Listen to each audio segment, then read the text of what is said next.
पूर्वी चीन के हानचाओ शहर में स्थित पश्चिमी झील अपने असाधारण प्राकृतिक सौंदर्य के कारण विश्वविख्यात है।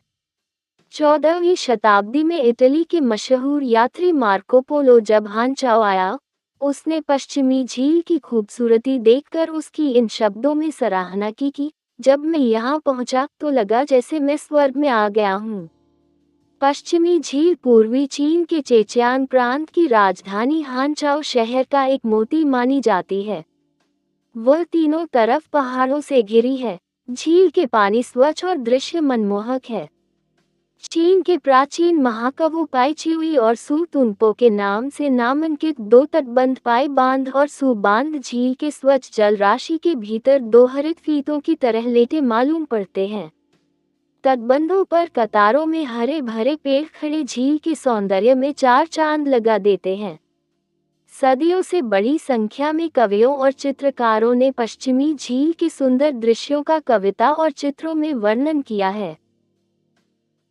पश्चिमी झील के 10 खूबसूरत दृश्य चीन में हर व्यक्ति की जुबान पर रहते हैं, जिनमें सु बांध का वासंती सौंदर्य, अनूठे प्रांगण में कमल का तालाब, झील की जल राशि पर शरदकालीन चांद की परछाई, टूटे पुल पर बर्फ की खूबसूरती, विलो पेड़ों के झुंड में कोयल की मधुर कूक, कमल तालाब में सुनहरी मछलियों का दर्शन, त्रिपगोडों के बीच पानी पर चांदनी, लेफ्ट पगोडे पर सूर्यास्त का अनोखा दृश्य, नानपिन मठ में संध्या वेला की घंटी तथा दूर पर्वत शिखर पर मेघों का मनोहर आच्छादन शामिल हैं।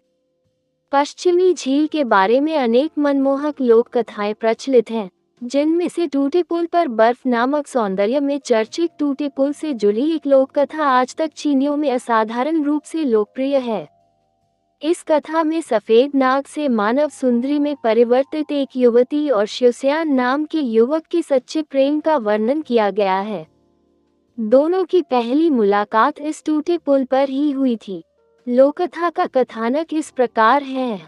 एक सफेद नाग ने 1000 साल तक कड़ी तपस्या कर अंत में मानव का रूप धारण किया। वह एक सुंदर वशीलवती युवती में परिणत हुई। एक नीले नाग ने भी 500 साल तक तपस्या की तथा वह एक छोटी लड़की के रूप में बदल गई। नाम पड़ा श्योछिंग। पायलियांची नाम की सफेद नाग वाली युवती और श्योछिंग दोनों सखी के रूप में पश्चिमी झील की सैर पर आई। जब दोनों टूटे पुल के पास पहुंची तो भीड़ के बीच एक सुधड़ बड़ा सुंदर युवा दिखाई पड़ा। पायलियांची को उस युवा से प्यार हो गया। श्योछिंग ने अलौकिक शक्ति से वर्षा बुलाई। वर्षा में शिवस्यान नाम का वह सुंदर युवा छाता उठाए झील के किनारे पर आया। वर्षा के समय पायलियांची और श्योछिंग के पास छाता नहीं था, अतः वे बुरी तरह पानी से भीग गईं। उनकी मदद के लिए शिवस्यान ने अपनी छाता उन दोनों को थमा दिया, खुद वह पानी में भीगता रहा। ऐसे सच्चरित्र युवा से पायलियांची बहुत प्रभावित हुई और उसे दिल दे बैठी और शिवस्यान के दिल में भी उस खूबसूरत युवती पायलियांची के लिए प्यार का अंकुर फूटा। श्योछिंग की मदद से दोनों की शादी हुई और उन्होंने झील के किनारे दवा की एक दुकान खोली। शिवस्यान बीमारियों की चिकित्सा जानता था। दोनों पति पत्नी निस्वार्थ रूप से मरीजों का इलाज करते थे और स्थानीय लोगों में वे बहुत लोकप्रिय हो गए। लेकिन शहर के पास स्थित चिनशान मठ के धर्माचार्य फाहाई पायलियांची को निशाचर समझता था। उसने गुप्त रूप से शिवस्यान को उसकी पत्नी का रहस्य बताया कि वह सफेद नाग से बदली हुई थी।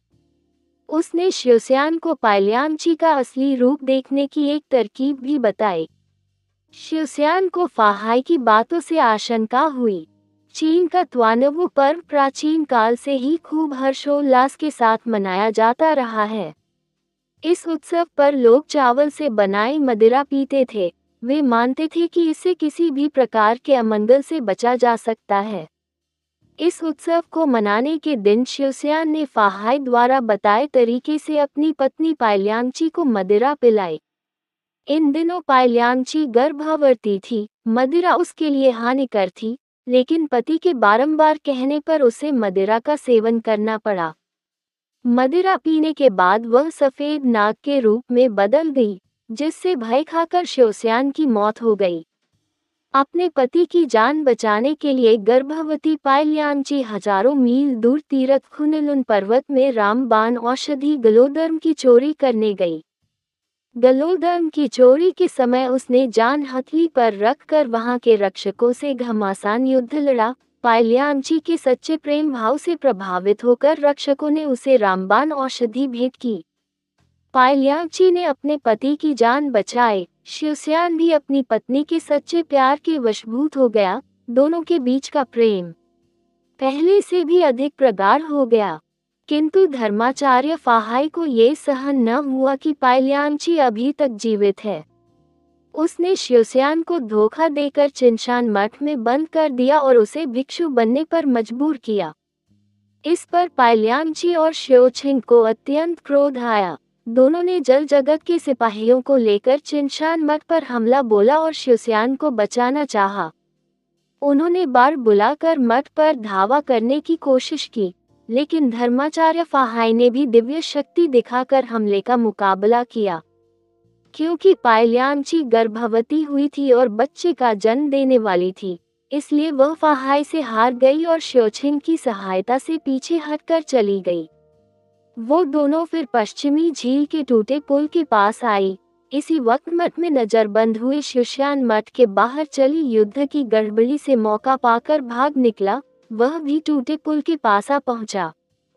संकट से बचकर पति पत्नी दोनों को बड़ी खुशी हुई।